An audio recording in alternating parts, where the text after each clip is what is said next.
रक्षाबंधन म्हणजे भावा बहिणीच्या अतूट प्रीतीच्या बंधनाचा सण।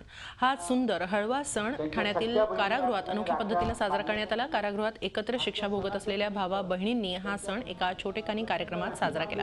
त्यामुळे कारागृहाचे वृक्ष वातावरण काही काळ भावुक झाले होते। काही सामाजिक संस्थांच्या सहकार्याने जेल प्रशासनाने हा सोहळा आयोजित केला होता।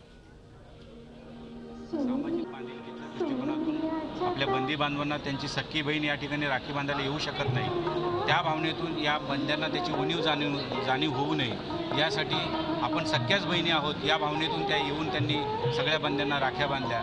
मी खरंच त्या सगळ्या सेवाभावी संस्थांचं मी कौतुक करतो आणि आभार व्यक्त करतो। घरातील लोकांची आठवण आम्हाला होत होती आजच्या दिवशी, परंतु अधीक्षक साहेबांच्या परवानगीने हा कार्यक्रम विविध संस्थांनी आमच्या या कार्यक्रमामध्ये आयोजित केला, त्यामुळे आमच्या घरातल्या लोकांची आठवण भरून निघाली। ज्या सगळ्या संस्था आल्या त्यांच्याकडून आम्हाला बहिणींचं, त्यांच्याबरोबर जे आलेले बांधव त्यांच्याकडून जे भावाचं प्रेम मिळालं त्याबद्दलही मी त्यांचा खूप आभार मानतो। आणि अधीक्षक साहेबांच्यामुळे आम्हाला हे खरंच रक्षाबंधनचं सण साजरा करायला मिळाला इथे, त्यामुळे मी खूप खुश आहे आणि सगळे आमचे बंदी बांधव खूप खुश आहेत। झी 24 तास रहा एक पाऊल पुढे।